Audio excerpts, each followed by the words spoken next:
साथ मैं ये बताना भी चाहूँगा कि MIM की जो कामयाबी हुई है, 5 साल पहले भी हमारे पास 44 कॉरपोरेटर्स थे और जब हम 60 म्युनिसिपल वार्ड्स पर इंतखाबात में हिस्सा लिया था, अब के बार हमने 51 म्युनिसिपल डिवीजन्स पर हमने इंतखाबात में हिस्सा लिया और उसमें से हमने 44 म्युनिसिपल सीट्स पर कामयाबी हासिल की। जो अगर आप बोलेंगे कि स्ट्राइक रेट है 51 म्युनिसिपल वार्ड्स में, ये हमारा मैं समझता हूं कि सबसे बेहतरीन स्ट्राइक रेट रहा है।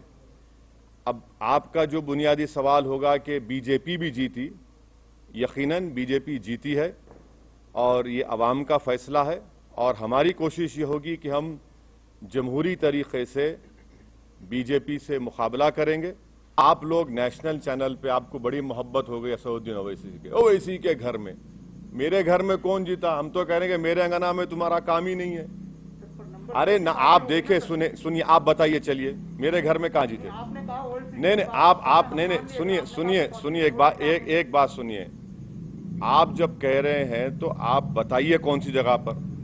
हम तो जहां जहां योगी गए वहां हराए, जहां अमित शाह आए वहां हारे। आपने कहा था पुराने शहर में सर्जिकल स्ट्राइक करेंगे, हमने कहा डेमोक्रेटिक स्ट्राइक करेंगे, डेमोक्रेटिक स्ट्राइक हो गया। अब नेशनल मीडिया को बीजेपी के बाजा बजाने का इतना शौक है तो बजाइए आप, मगर हमारे कंधे पे रखकर बाजा मत बजाइए। आप खुलकर कहिए कि हम बीजेपी की बैंड पार्टी हैं, हम बाजा बजा रहे हैं। हम आपसे कहना चाह रहे हैं कि हमारे घर में बीजेपी का जो पोजीशन था वो क्या है, आप देख लीजिए। हम आपको फिर से कह रहे हैं कि हैदराबाद पार्लियामेंट सेगमेंट में 44 म्युनिसिपल डिविजन्स हैं। 5 साल पहले भी हमने 34 पर लड़ा था, 33 जीते थे। इस बार भी हम 34 लड़े हैं, 33 जीते हैं। अब आप बताइए, आप लोग तमाम माशाअल्लाह से आइंस्टाइन के करीबी दोस्त हैं, मैथमेटिक्स में आप लोग बहुत अच्छे हैं, हम तो वीक हैं, इसीलिए हम पॉलिटिक्स में। आप बता दीजिए कि ये नंबर सही है गलत है। भाई जहां पर योगी आए थे क्या हुआ? टाइम हो गए। सर्जिकल स्ट्राइक बोले थे ओल्ड सिटी के ऊपर, अब डेमोक्रेटिक स्ट्राइक हो गया बीजेपी के ऊपर। ये तो डेटा आपके सामने है, एम्पिरिकल एविडेंस आपके सामने है। हम तो योगी आदित्यनाथ से यही कहेंगे कि आप तो मुंबई गए थे, ज्यादा एक्टिंग मत करिए, हकीकत की दुनिया में आ जाइए कि केसीआर गो हमारे अपोजिट पार्टी के हैं, मगर एक बात मानना पड़ेगा, एक रीजनल फेस है और वो रीजनल फेस आज भी इंपॉर्टेंट है, कल भी इंपॉर्टेंट रहेगा। और थोड़ा सा अगर वो लोग जो भी उनके चीजें सही करना है कर लेंगे तो he still very important and I am sure कि केसीआर जो है वो बीजेपी के ऊपर बहुत बड़े भारी पड़ेंगे आने वाले वक्त में। और हमको पूरा यकीन है कि इनकी बढ़ते हुए कामयाबी के कदम को इंशाअल्लाह ताला हैदराबाद की आवाम बल्कि पूरे तेलंगाना की आवाम इसको रोकेगी।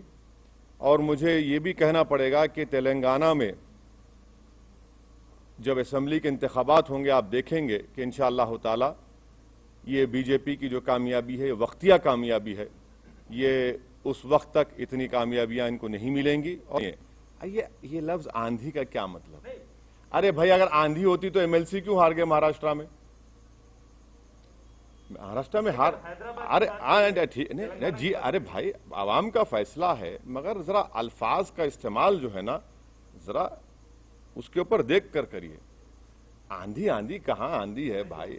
अरे भाई, तूफान आपके सामने बैठा हुआ है, आप कहाँ आंधी की बात कर रहे हैं? आप लिखिए ओवैसी के घर में ऐसा हुआ, अरे मैं कहाँ जिम्मेदार हूं? मेरे घर का तो मैं रिकॉर्ड पेश कर दिया आपको, अब दूसरों को बताना पड़ेगा। कब तक आप लोग हमको इस्तेमाल करेंगे? भाई दिल्ली के स्टूडियो में बैठ के ओवैसी, अरे भाई छोड़िए हमको, हमारा रिकॉर्ड सामने है। हम लड़े 51, अगर हम लड़ लेते 80 तो क्या होता फिर? हाँ, ये भी तो सोचो आप। भाई मेरा नाम कब तक लेंगे?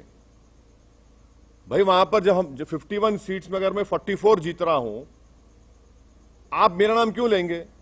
भाई मुझसे पूछिए ना कि आप 7 सीट पर क्यों हारे, वहां पर कितनी जगह और बीजेपी जीती बता दीजिए, हम बोलने तैयार है आपको। मगर हर जगह पर असदुद्दीन ओवैसी एमआईएम करना गलत है। वो नहीं, मैं जो भी कर रहे हैं वो गलत है। और अगर कर भी रहे हैं तो वो उनका नेगेटिव वोट है, वो कभी भी चेंज हो जाएगा। देखने इस बात का पूरा यकीन है कि के चंद्रशेखर राव एक ना सिर्फ तेलंगाना बल्कि साउथ इंडिया का एक बहुत बड़ा पॉलिटिकल चेहरा है। और वो जब सामने आएंगे और आ रहे हैं, वो देखेंगे उनकी पार्टी का मसला है, क्या क्या हुआ क्या नहीं हुआ, क्या करना चाहिए कैसा करना चाहिए। टीआरएस अभी भी तेलंगाना में रूलिंग पार्टी के साथ साथ एक फॉर्मिडेबल पॉलिटिकल पार्टी है और एक तेलंगाना की जो रीजनल सेंटिमेंट है वो उसको रिप्रेजेंट करती है। उस बात को आपको समझना है। और यकीनन उनको नहीं मिली, वो नियरली 42-43 सीट्स पर उनको नाकामी मिली। मुझे यकीन है कि केसीआर इसको देखें, क्योंकि उस आदमी का पॉलिटिकल जर्नी मैं जानता हूं। जब मैं एमएलए था अकेला असेंबली में, जब से इनको देख रहा हूं, वो देखेंगे